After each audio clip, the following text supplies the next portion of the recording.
talking a little bit about Courtney Vandersloot, and it is the worst case scenario for the Chicago Sky. That's all I can say. It is the worst case scenario because obviously, look, we saw the game yesterday.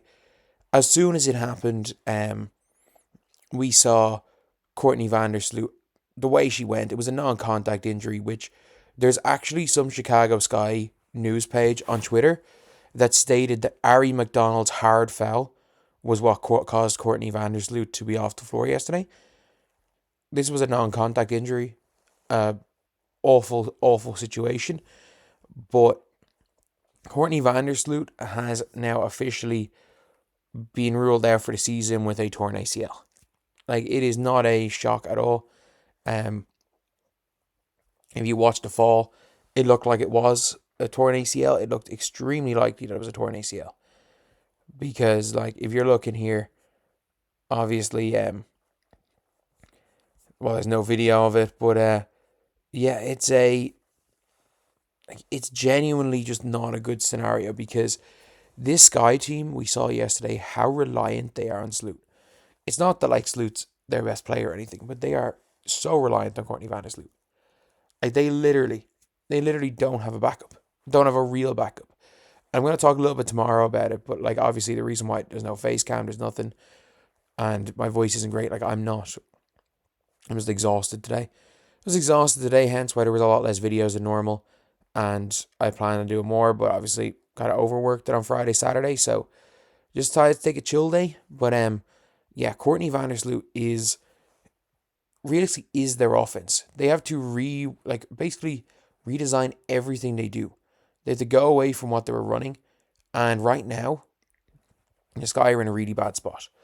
Like, if you guys don't understand, the Sky cannot sign an emergency hardship player, which means they cannot go over the salary cap. As far as I'm aware, the Sky do not have like any. I don't think they have the salary to sign another player. Like, I don't think they have the salary to sign somebody.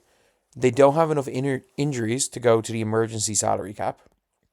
Sorry, not emergency salary. Just get an emergency hardship because one player is injured, which means they have 11 players. I'm sorry, two players are injured, and they're both their point guards, Mariah Jefferson and Courtney Vandersloot. So you're now looking at the team that has to go out for a couple of games. Probably, I don't know, like ball hog, black hole, Ariel Atkins a point, Angel Reese a point. Like, I don't know. I genuinely don't know. Like, it's a team who they're 2-4 and they have had maybe the most favorable schedule. Like, they're in the league. And I mean that. Like, they have had an incredibly favorable schedule. So this, like, the Fever was a tough first matchup. They then faced the Liberty, which is a tough one. Like, they then faced the Sparks, who are terrible. The Mercury, who are okay, I guess. They faced the Wings twice, who were absolutely shocking. They then faced the Caitlin Clarkless Fever. And they've come out of that with one win. They then faced the Liberty and the Dream. And you're coming up against the Sun, potentially, relying on Mariah Jefferson being back. Like, you're playing the Connecticut Sun on CBS in a game that's very likely to be two worst teams in the W. The only teams that might be worse than two of these are the during Eurobasket Valkyries. Like, the Valkyries are going to suck during Eurobasket. They're going to be absolutely terrible. Like, they're like the only team that might be as bad as the Sky and Connecticut Sun, and the WNBA have decided that game is going to be on national TV. You've then also got, obviously, Sloop being out. It means that you're going to be super, super, super reliant on Hailey Van Lith. And, like, she's fine. Like, HVL is fine. She's absolutely fine. Like, she's not that young. Like, she's 24 years old during the season. So she's young enough, but, like, she's not ready to be a contributing point guard. They took a turnover off her, thankfully. But, like, she literally had a 3 turnover, like, since the New York Liberty game, where they played, and she was a little bit injured. Since the Liberty game, she has had 1 assist to 3 turnovers. She has 6 assists to 4 turnovers in the season. She has had 1 assist in her last 3 games. 1 assist in her last 44 minutes. 3 turnovers in the last 44 minutes.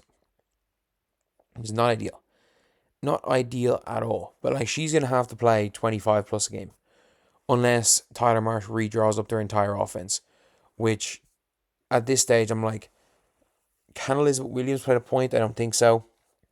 Like, the leader in assists on the team for healthy players is Ariel Atkins, 3 assists a game. 3 assists a game is leading this team in assists. Like, is it going to be Angel Reese a point guard? Are we going to be out here seeing Angel Reese playing point guard? Like, I have no idea what they can do. I actually have no idea. Because you might be saying, oh, they can just go and sign Ari McDonald on a hardship. And I'm like, well, one, I don't think they have the money to do that in the salary cap. And 2, I don't know why Ari McDonald would make that choice rather than just saying, nah, I'll just be unemployed for 10 days. I'll just go work out for 10 days and I'm joining the fever the rest of the year. Because I don't know what way their contracts work, because Ariel Atkins is on a near max. Beck Allen's on about 130, 140k a year, I think. Kia Nurse isn't cheap. Cardoso's a rookie deal. They're paying Michaela Onyeabor like 125k a year. Rachel Bannum's on around 100. And Mariah Jefferson's on close to, like, I think she's on 160, 170. She's on like Katie Lou money. Elizabeth Williams on a bargain deal of about 100k.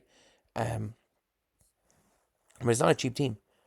It is not a cheap team by any means. It's not like they are the Valkyries where everyone's kind of on low contracts, other than Tiffany Hayes. This team, it can be tough to work around this. And yeah, like, the team was very reliant on Courtney Vandersloot, and they made a lot of decisions based on Sloot. Like, this was a young rebuilding team who really wanted to bring in Courtney Vandersloot.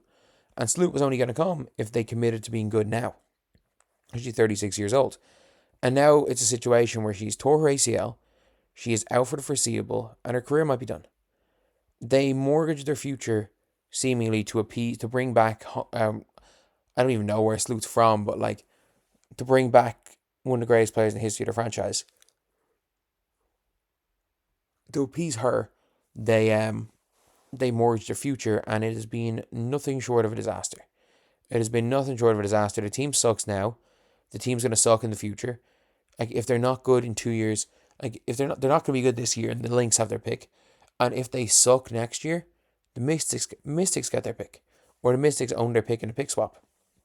So they've got to be good, and at the end of the day, you've got a double big combination that's like, who would want to play with them? You've got a situation where the coach throws the whole team under the bus because of an underperforming second year player. Like, it's just not a great situation all around. And like, I will talk about that tomorrow. Just like, obviously I'll talk about all this other stuff. But at the end of the day, it's just not a great situation, in my opinion, for any player. But anyway, that is the video. Thank you guys for watching. Please like, comment, and subscribe.